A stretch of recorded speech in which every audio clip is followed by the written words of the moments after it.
अस्सलाम वालेकुम friends, welcome to my channel. Artificial intelligence के कोर्स में आज हम डिस्कस करेंगे नेव बेस एल्गोरिथम को। ये एल्गोरिथम जो है वो मशीन लर्निंग के साथ रिलेट करता है, क्योंकि उसमें हम डाटा को ट्रेन वगैरह करवाते हैं, तो उसमें हम इस एल्गोरिथम को यूज़ करते हैं। तो नेव बेस जो है वो दरअसल सुपरवाइज्ड एल्गोरिथम के साथ आता है, क्योंकि सुपरवाइज्ड में हम क्या करते हैं कि एक सुपरवाइज़र है, मतलब कि कोई टीचर है, वो अपने जो स्टूडेंट है या कोई भी उसकी मशीन है उसको वो ट्रेन करता है, उसको डाटा प्रोवाइड करके। तो इसलिए ये नेव बेस जो है वो सुपरवाइज्ड लर्निंग के साथ क्लासीफाई करता है। ठीक है, नेव बेस जो थ्योरम है उसमें हम प्रोबेबिलिटी को प्रिडिक्ट करते हैं अपनी क्लास के जो गिवन डाटा होता है ना उसके साथ। अब क्लास क्या है कि हमारे पास कोई भी एक समझ लें कोई इवेंट है और उसकी कुछ कैटेगरीज है, मतलब कि या तो वो येस है या वो नो है। तो इस लिहाज से जो येस और नो है वो उसकी एक एक क्लास है। मिसाल के तौर पर समझ लें कि कोई एक बनाना है, अब बनाना है तो उसकी आगे कोई क्लास हो सकती है, या तो वो स्वीट है या वो रूटन है, मतलब कि या तो वो ख़राब हो चुका है। तो इसमें हम ये प्रिडिक्ट करेंगे कि जो हमारे पास एक बनाना है वो या वो स्वीट है या ख़राब हो चुका है। तो वो इसमें हम अपने नेव बेस के एल्गोरिथम को यूज़ करके क्लासीफाई करते हैं अपनी प्रॉब्लम्स को। तो मिसाल के तौर पर एक और यहाँ पर एग्जांपल है कि हमारे पास ईमेल्स होती हैं कि स्पैम है और एक नॉट स्पैम है। अब वो इससे एल्गोरिथम के थ्रू प्रूव करता है कि हमारे पास ये जो ईमेल्स आई हैं इनमें कोई ऐसी वो चीज़ या जो डाटा होता है उसको पॉइंट आउट करता है, जिससे वो पता करता है कि ये हमारे पास स्पैम कैटेगरी में आएगा कि नॉन स्पैम कैटेगरी में आएगा। तो यही सारी चीज़ें इसके अंदर आती हैं नेव पेज के अंदर। अब हम इसको नेव क्या कहते हैं? नेव का मतलब होता है कि भोला, सिंपल। ठीक है, और इसमें हम ये एक्सयूम करते हैं कि जो हमारे पास जितने भी फीचर्स हैं ना या उसके जो इनपुट वेरिएबल्स हैं वो एक दूसरे पे इंडिपेंडेंट होते हैं, मतलब कि वो एक दूसरे पे डिपेंड ही नहीं करते। वो हर एक अपनी अपनी जो इवेंट्स होते हैं या फंक्शनलिटीज़ होती हैं वो अपनी अपनी ही कॉल करते हैं। जैसे मैंने आपको पहले बताया कि बनाना जो है या तो वो रिटर्न होगा या स्वीट होगा। अब वो जो स्वीट है वो अपनी अलग वो इंडिपेंडेंट है दूसरे से, और जो रूटन है वो स्वीट से इंडिपेंडेंट है। तो इसलिए हम इसको ऐसा नेव के तौर पर कहते हैं, क्योंकि वो सिंपल अपने ही तौर पे अपने अपने काम को लेके चलते हैं। Which is really true in real life, मतलब कि ये जो हमारे पास रियल लाइफ है ना उसमें कभी ही हो सकता है कि ये ट्रू हो। ठीक है, जो हमारे पास आती है ना कोई कंडीशंस आती हैं या प्रेडिक्शंस हमने करनी होती है, लेकिन हम अगर इस एल्गोरिथम को यूज़ करते हैं ना तो इससे हमें ये मिलता है, रिजल्ट मिलता है कि ये एल्गोरिथम जो है वो बेस्ट परफॉर्मेंस हमें देता है, जिससे हमें हमारी जो प्रेडिक्शन होती है वो अच्छे से पता चलती है। इसका एक थ्योरम होता है जिसका हम फार्मूला भी पढ़ते आए हैं प्रोबेबिलिटी का, जिसमें हमारे पास पी की प्रोबेबिलिटी होती है ए बाय बी की, और उसको हम बराबर रखते हैं पी की प्रोबेबिलिटी होगी बी बाय ए के साथ, और हमारे पास ए की जो टोटल प्रोबेबिलिटी होगी वो आएगी और बी की जो टोटल प्रोबेबिलिटी है वो आएगी। ठीक है, जहाँ पर हमारे पास जो है पी इंटू बी ओवर ए, इसका मतलब है कि हमारे पास जो ए का जो इवेंट है ना उसकी जो प्रोबेबिलिटी के चांसेस है वो हमें तब अकर होंगे जब हमारे पास बी के जो इवेंट है ना वो हमारे पास मौजूद होंगे या अकर होंगे। ठीक है, मतलब कि ये एक दूसरे के साथ लिंक है। ठीक है, कोई एक जो हमारे पास क्लास के साथ कोई एक हमारे पास जो एंटिटी कह लें या इवेंट कह लें वो एक दूसरे के साथ लिंक होंगे, तो ये दोनों कंडीशन पूरी होंगी तो हम इसकी प्रोबेबिलिटी निकाल सकते हैं। ठीक है, इसी तरह हमारे पास बी बाई ए है। अब प्रोबेबिलिटी जो सी है वो बी इवेंट की है, वो हमारे पास तब चांसेस अकर होंगे जब हमारे पास ए की जो प्रोबेबिलिटी है ना वो हमारे पास ट्रू होगी। ठीक है, मतलब कि हमारे इस लाइकलीहुड का मतलब ये होता है कि इम्कानात होंगे हमारे पास। अगर ए ट्रू होगा तो इसका मतलब है कि बी के चांस बी हमारे पास अकर होने के चांसेस होते हैं, प्रोबेबिलिटी उसकी भी अकर होती है। और जहाँ पर हमारे पास आ जाती है पी ए प्रोबेबिलिटी ऑफ ए, तो इसका मतलब है कि जो इवेंट ए है ना हमारे पास उसकी प्रोबेबिलिटी वो ट्रू होगी। ठीक है, ये हमें जो ओवरऑल डाटा होता है ना उसी में से पहले से ही हमें प्रोबेबिलिटी डिफाइन की होती है, और बी की जो प्रोबेबिलिटी होती है वो हमें टोटल प्रोबेबिलिटी दी होती है उसके बी की जो हमारे पास इवेंट कॉल होता है या उसके जितने भी उसकी पॉसिबिलिटीज़ होती हैं ना उन सबको हम मिला के जब प्रोबेबिलिटी निकालते हैं ना तो उन सबको हम कहते हैं प्रोबेबिलिटी ऑफ बी, जो कि बी की टोटल प्रोबेबिलिटी कहलाती है। अगर हम नेव बेस फार्मूले को ऐसा क्लासिफिकेशन के तौर पर देखें तो हमारे पास वही फार्मूला, लेकिन इसमें ये चेंज की गई है कि हमारे पास अगर ये क्लास है, ठीक है, और उसके जो हमारे पास इनपुट वेरिएबल्स हैं वो काफ़ी ज़्यादा हैं, क्लास के इनपुट वेरिएबल्स काफ़ी ज़्यादा हैं, तो हम इसको इस फार्मूले के तौर पर भी यूज़ करके इसको सोल्व कर सकते हैं। ठीक है, हर एक x1 x2 x3 को हर एक क्लास के साथ रखेंगे और क्लास हमारे पास यहाँ आएगी। ठीक है, और हमारे पास नीचे इसके इनपुट वेरिएबल्स आएंगे, तो इस फार्मूले के थ्रू भी हम नेव बेस को क्लासीफाई कर सकते हैं। अब नीचे मैंने यहाँ पर एक एग्जांपल लिया जिसमें मैंने बताया कि we want to predict whether a person will play tennis based on weather, मतलब कि हमने प्रेडिक्ट करना है कि एक पर्सन है वो प्ले करेगा टेनिस को अपने मौसम के मद्देनज़र रखते हुए। हमारे पास यहाँ पर काफ़ी ज़्यादा मौसम है। ठीक है, इसमें हमारे पास सनी भी है, ओवरकास्ट भी है, रेनी भी है, और हमारे पास यहाँ पर पॉसिबिलिटीज़ बताई है कि वो खेलेगा या नहीं खेलेगा, ये हमें सारा कुछ बताया हुआ है। तो हमने क्या करना है, इसमें हमने प्रिडिक्ट करना है कि अगर हमारे पास मौसम जो है वो सनी है, ठीक है, तो हमने ये बताना है कि वो पर्सन जो है वो टेनिस खेलेगा कि नहीं खेलेगा।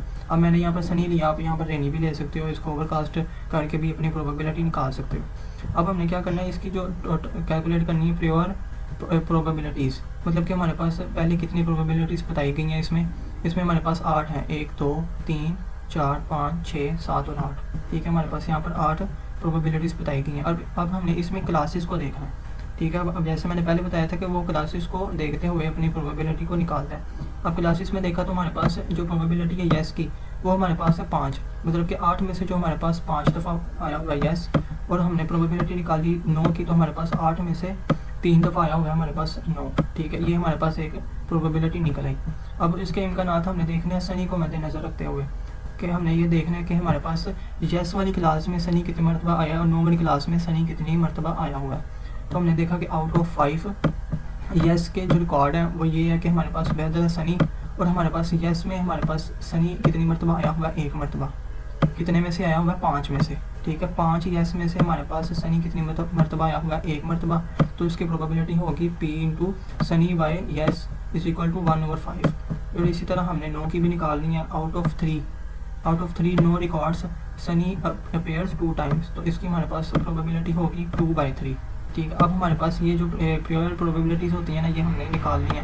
अब हमने इसको अपने नेव वाइज फार्मूले के अंदर पुट करना है, जिससे हमने ये अंदाज़ा करना है कि येस और नो, ये जो 2 क्लासेस हैं, इसमें हमने देखना है जिसकी वैल्यू बड़ी होगी हम उसको एज अ इवेंट कंसीडर करेंगे। हमें पता चलेगा कि ये टेनिस खेलेगा कि नहीं खेलेगा, जिसकी वैल्यू बड़ी होगी हमने उसको देखना है। तो हमने फार्मूले को अप्लाई किया फॉर येस के लिए हमने क्या किया, हमने अपनी क्लास ली येस, ठीक है, और इसका हमने जो इनपुट वेरिएबल है वो लिया।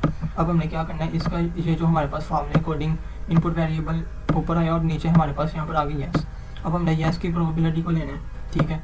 अब हमने इसके नीचे हमारे पास एक और हिस्सा आता है प्रोबेबिलिटी ऑफ सनी।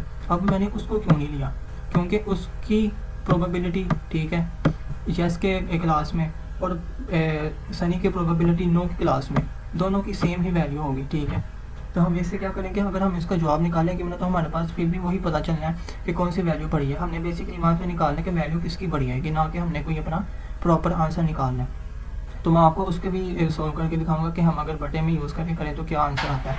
अगर हम इसको सिंपल ही यूज़ करें तो सिंपल में हमारे पास ये आएगा कि हमने अपनी पहले प्रोबेबिलिटी ली इसकी सनी की, जो कि हमारे पास बताया गया था कि कितनी मरतबा येस है, वो हमने ऊपर निकाली हुई थी, हमारे यहाँ पर निकली थी 1/5, तो हमने यहाँ पर 1/5 लिख लिया। अब हमने देखा था कि प्रोबेबिलिटी येस कितनी है, ठीक है, मतलब कि हमारे पास जितने भी वहाँ पर इनपुट्स दी गई हैं उसमें हमारे पास येस कितनी मरतबा आया, 5 मरतबा आया था, कितने में से, 8 में से, ठीक है। तो हमारे पास अगर हम इसको कैलकुलेट करें तो 5 से कट गया, तो हमारे पास यहाँ जवाब आ गया 1/8, और उसको अगर हम डिवाइड करें तो हमारे पास जवाब आता है 0.125, ठीक है। इस तरह हमने निकाली येस की। अब हमने निकालनी है नो की। अब हम नो का भी वैसे ही फार्मूला पुट करेंगे, ठीक है। अब हमने नो में देखा कि हमारे पास ये जो सनी है वो हमने एज आ यहाँ पर लिया हुआ है फार्मूले के अकॉर्डिंग, ठीक है, जो हमारे पास तुरंत दिया गया था, और हमने इसकी जो ऊपर वैल्यू निकाल ली थी, जिसकी वैल्यू थी 2/3, मतलब कि 3 जो नो थे हमारे पास उसमें से 2 मरतबा हमारे पास सनी पे 9 आया हुआ था। और इसी तरह हमने 9 की प्रोबेबिलिटी निकाली हुई थी कि हमारे पास जो 8 में से 3 मरतबा 9 आया हुआ था। तो हमने इसको कैलकुलेट किया तो हमारे पास जवाब आया 2/8 किया, तो हमारे पास यहाँ पर जवाब आ गया 0.25। और अब हमने इन दोनों को एक दूसरे से कंपेयर किया तो हमें पता चला कि 0.25 जो है वो बड़ा है एज़ कम्पेयर टू 0.125। तो इससे हमें पता चल गया कि क्योंकि नो की जो वैल्यू है वो बड़ी है, तो हमें पता चलेगा कि सनी के जो मौसम में जो पर्सन होगा ना वो टेनिस नहीं खेलेगा, ठीक है। ये हमने प्रिडिक्ट कर लिया इसको प्रॉपरली। इससे हमें पता चल जाएगा कि हमें ज़्यादा से जो इनपुट्स दिए होंगे या हमें इवेंट्स दिए होंगे तो हम उससे ईजिली क्या कर सकते हैं, अपने प्रेडिक्शन कर सकते हैं कि कौन सा काम होगा और कौन सा नहीं होगा। अगर मैं आपको उस तरीके से बताऊं कि यहाँ पर हमारे पास प्रोबेबिलिटी ऑफ सनी भी है, ठीक है। अब प्रोबेबिलिटी ऑफ सनी हमारे पास क्या निकलेगी, हमने देखना है कि हमारे पास यहाँ पर कितनी मरतबा सनी आया हुआ है। 8 में से हमारे पास हमने देखना है कितनी मरतबा सनी आया हुआ है, 1 2 3 मरतबा हमें सनी मिला हुआ है, ठीक है। इसकी प्रोबेबिलिटी हो जाएगी 3/8। अब 3/8 करेंगे तो हमारे पास इसको अगर हम इसके साथ डिवाइड करते हैं, मतलब कि ये हिस्सा निकालने का जो जवाब आया वो ये आया, ठीक है, 0.125। और प्रोबेबिलिटी ऑफ सनी कितनी थी, 3/8 को हम डिवाइड करें तो हमारे पास जवाब आता है 375, ठीक है। और अगर हम इसको इसके साथ डिवाइड करेंगे तो हमारे पास जवाब बनेगा 0.33, ठीक है। एक हमारे पास ये जवाब निकल आया। और इसी तरह हमने 9 के साथ भी यही वैल्यू पुट करनी है, क्योंकि ये दोनों वैल्यू सेम है तो इसलिए हमें इसको सॉल्व करने की ज़रूरत भी नहीं है। अगर करें तो फिर भी ठीक है, ना करें तो फिर भी ठीक है।